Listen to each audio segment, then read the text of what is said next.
there are dozens and dozens, if not hundreds, depending on your industry, of other people who serve the same target market you do. That's right. I like to call them your coopetition. They don't compete with you. They don't directly sell the same thing, but they sell something else that your people will use, build a relationship with those people, and get them to love you and promote the heck out of you. Hey, everybody. Welcome back to the High Voltage Business Builders podcast. I've got a great guest today. I'm really excited about this topic because it has to do with expanding business and doing it the right way, not just for quantity reasons, but for quality reasons. So I'm excited to talk about today. And so as always, please share, comment, engage, help me beat big tech, get this thing out there, ask questions, because I want to make sure somebody sees this today, because there is someone who always needs to hear the message that we share, and it might just be you. So please share that to make sure somebody else can hear what's going on. My guest today is a great marketer. I met him through a mutual friend connection with Kevin Harrington, and he does a lot of marketing for the Harrington Group, as well as other big brands, etc. And today, I'm bringing him in to talk about lead generation and how to use JVs to expand your business faster and more profitable. So welcome to the call, Seth. Thank you very much. I am super excited to be here. Big fan of the show. Excited to be on. Thank you. I appreciate that. For those who are not familiar with you, give us your 30-second version. We'll dig into that more as we go along, but we really want to jam on the topic today. So give us some insights at least to get us started, and then we'll get into the questions and start this thing off. Okay, I apologize. So is this a 30-second bio or a 30-second overview of what we're about to talk about? Brag. You got 30 seconds to brag on yourself. Go. Okay. Only person in history to ever get nominated by Dan Kennedy for his prestigious Market of the Year award back-to-back 3 years in a row, 9 best-selling books, co-host the Sharkpreneur podcast with Kevin Harrington from Shark Tank, and do business with them for the last decade, as you said. And let's go with that. And I've been written about in Forbes and Inc., and I've been interviewed on NBC and CBS. We might listen to you because you might have something important to say. So now you're bragging. Now you're just bragging. You're showing off. So what is it that is passion to you about this business? You've been doing this for more than a decade. You obviously are doing it well. Why? Why do you enjoy it? Why do you like it? Why do you get up every day and do it?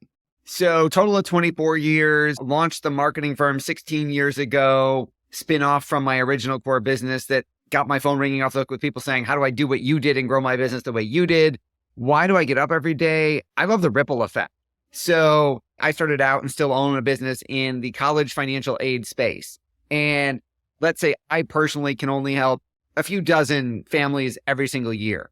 But if I generate leads for other advisors, all of a sudden we can now reach, hundreds or thousands of families and help them every single year. And through our affiliate network on that business, that's exactly, we reach tens of thousands a year. And then in some of our other businesses, we reach millions of people every year. So I love the fact that I can get more done as a ripple effect. If we help a chiropractor, maybe they help 1,000 patients, and now I affected all of their lives. If we're working for a national chain of stem cell clinics, we might touch 10,000, 100,000 lives. So I like to say that marketing saves lives, and I love what we do because of the ripple effect of how many people we get to help by helping other business owners grow. Yeah, that's good. So helping other people. I love it. It's one of the reasons why we've stayed in contact as we've gone on through here. And one of the ways I'm sure we will do business in the future, as we've talked about before. What is one of the differentiators maybe that you bring to the table in this JV relationship that you're talking about? Like, where is it? Connections, networking, experience with these folks? Unpack that a little bit more for me. Sure. So our claim to fame is that we recruit 50 affiliates over 50 weeks to promote your business 50 weeks in a row. There are other affiliate recruiting firms out there, but most of them will just send emails to people and ask them, hey, want to promote my client? I got one of those today from an affiliate recruiting firm I know. I got one as well, which is the same firm probably saying, will you promote our latest client launching? Sounds very familiar. That's not what we do. So we build real relationships.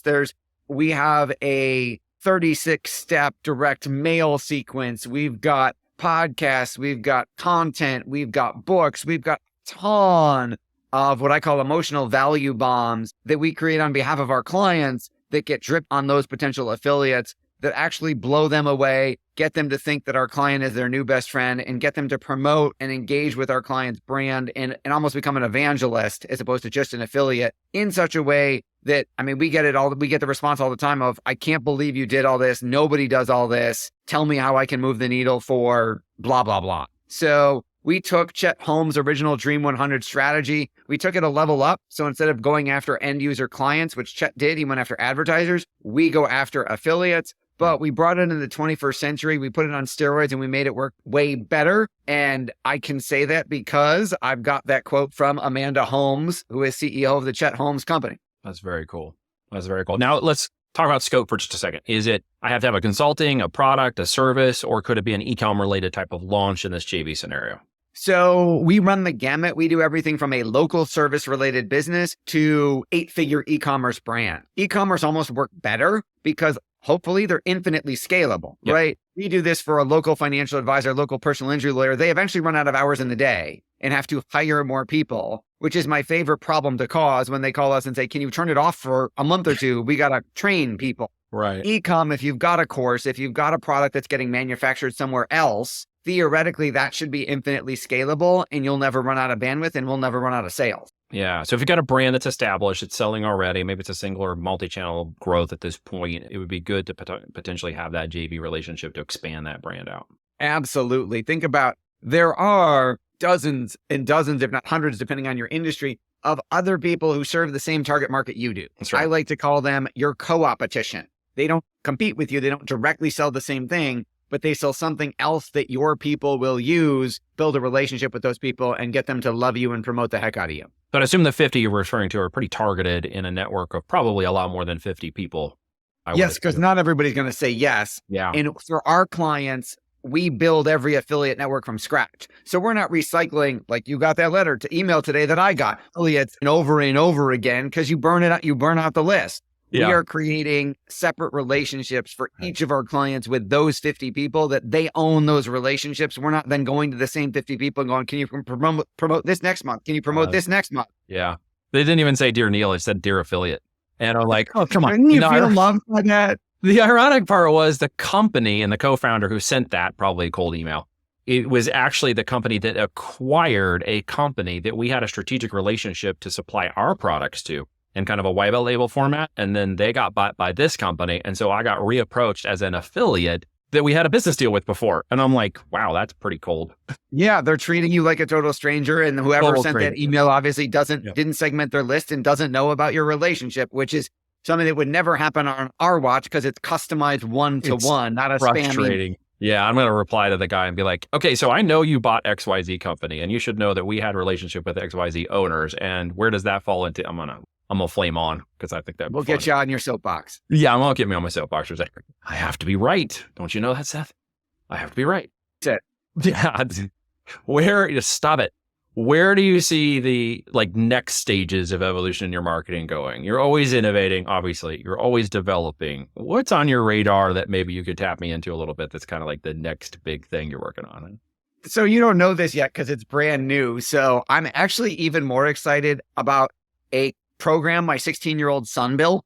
He taught himself how to code, aced his computer programming class in high school. He was done with the final project, the first month of the class. He already did it.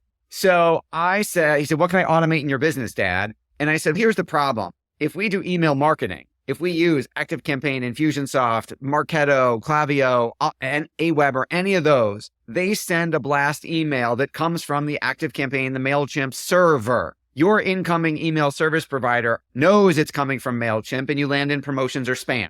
Even if you get an amazing open rate of 50-something%, it still means half your list never saw your message. So I said, if I could sit on my computer, because there are days that I've done it, that back in the day when I was desperate, and sat on my computer all day and sent one-on-one emails to each person who registered for a webinar. Or they inboxed, yeah. Right? And got into their inbox. I said, if I could send one-to-one emails from my Microsoft Outlook desktop email account at scale, that would blow the doors off. Right. And he said, I can do that. He comes back to me and he says, I wrote it.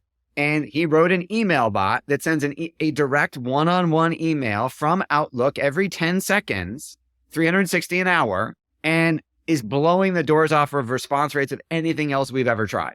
No kidding. So I assume that also has to do with some of the communication and the message too. I mean, the mechanism is darn cool, and your 16-year-old doing it, that's amazing. And the cool part is Microsoft Office have different rules than everybody else. Okay. So Microsoft says you can send 1,000 cold emails a day. Oh, out of Outlook, you can do it? Yes. You can do that on Gmail or other places. No, email will let you send 500 total emails a day, not cold. So if you sent 500 cold emails and got 200 bounce backs, wrong email address, because it was totally a brand, tank your Gmail. you would get shut down. Outlook will let you send 1,000 cold emails a day, spam. And once you've emailed them once, you can send 5,000 a day. So as long as that inbox and they open it, I guess. And No, they don't even have to open it. It just has to arrive and not bounce back. So it has to be a legitimate, clean, not It has to be a real clean email address. A real you email. can run through a list relatively quickly, scrubbing it, getting rid of all the bad emails that way. And then you've got a clean list that I can send 5,000 a day. I mean, you could get, you could do 100,000 in 20 days. So you could have a few virtual servers running email Outlook on them, just sending emails every 10 seconds off of each of those servers.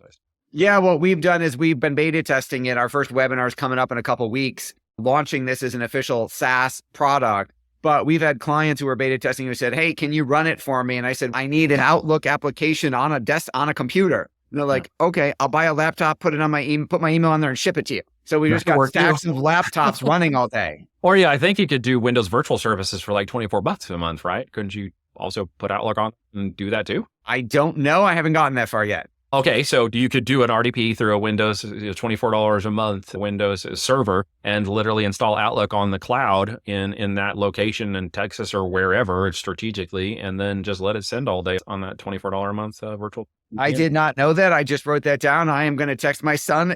He's in his internship at a tech company. I'm going to text him as soon as we're done. Just set up a bunch of VPN servers in the cloud, having the email. That's what I would do if you're telling me that's something you're going to do. I'm just like, I'm setting up a virtual server and I'm going to run Outlook on it and just let it sit there all day long on a 100 megabit backend or a gigabit backend and just send all day long. We've been doing it one laptop at a time, but you may have just made it a whole lot easier. Yeah, I can see the value of sending the laptop if it's an IP or an issue related to that network connectivity from your location, right? I have a bandwidth location, so I couldn't have a bunch of laptops tapping the internet here because I got 5 kids at home running the internet all the time, plus my system. You pay an expensive amount for internet. So my solutions are always, where's the internet? Got it. No, we're in a physical office building with multiple floors, so we haven't had any issues. So then you have a different solution. Mine would be go to the cloud and then just pump those things out. I'm going to look into that. Maybe it helps you out. That'd be cool. So the question would be like, if nobody sees Seth's face, he has these great faces. If you're listening to this podcast, you'll have to go check out the YouTube. But he has these great faces. Where would that most benefit somebody on a cold Outlook? If you're doing that strategy, is it going to be lead coaching, consulting, management, financial resources, maybe real estate, REI, other types of things? Is that where that's going to really benefit people? You could do it. I mean, we've come up with about a dozen use cases already, from lead generation to direct sales to driving webinar RSVPs to webinar attendance, getting people to actually show up because they ignore the Zoom follow-up emails, to getting people booked on podcasts. If you can think to getting re-engaging your list, if half the people aren't opening your email, send those half of the people the email this way and watch them all open it and watch your, now all of a sudden Infusionsoft, Aweber, everything works better. I could see it being something like, hey, I see you like X product, or you may have made a purchase for X product in the past, and here I got a 10% coupon. If you sign up right now, I'm going to send you a link to 10% off on XYZ product, and then have that pushed back to eCom, Amazon, Shopify, or wherever. Absolutely. To really dial in a product, launch or growth mechanism, targeting a list. Totally could do that. You could absolutely use it to go back to older customers who haven't engaged in a while. You could do it to re-engage current customers. Yeah. I'm thinking of even new customers who haven't bought my product, never heard of it before. You could do that too. Email. Okay. There's a lot of use cases for something of that magnitude. That's fascinating. So I appreciate that. That's very cool. Thank you for sharing that with us. You're welcome. You asked the what's new question. I asked the right question. So what am I not asking that I should be asking? I think that was pretty darn good. Okay, cool. So this is going to be your focus then for the coming year? We are obviously continuing to, recruit and develop affiliate relationships for our clients. We are using my son's new tech to improve that process even more. And it's also its own separate product that, it's a much lower barrier to entry at a SaaS thing, let's say $100 a month, than to hire us to do our done for you process to go get you 50 affiliates. Love it. I'm not going to take any more of your time because you left a lot of information on the table just now, and I don't need to pull any more out of you because I don't want you to share all your secrets on the call, or I'll keep poking until I make you say no. Where can people go find you, Seth? What's the best place to reach you? Social media, website, etc. Do you have something to give them? You want to give away for free or whatever, or anything you want to do? What you got? All of the above. So I wrote a book that maps out our entire process. It was an Amazon bestseller. You can get it for about half the cost that you get on Amazon. If you go to ultimatepodcastbook.com, it's on special there. It is a physical book. We will physically ship it to you. And if you're interested in learning about the company as a whole, it's marketdominationllc.com. And I'm on social media. LinkedIn is probably my most active network. All right. We'll make sure all that's down in the show notes. So make sure we have that. We got the 2 URLs. Make sure we get your LinkedIn. I think we have it. If not, we'll put it in the show notes. Folks, check it out. Ask questions, follow, like, comment, share. Seth, thank you so much for coming on the High Voltage Business Builders Podcast. Thanks so much for having me. It was a lot of fun.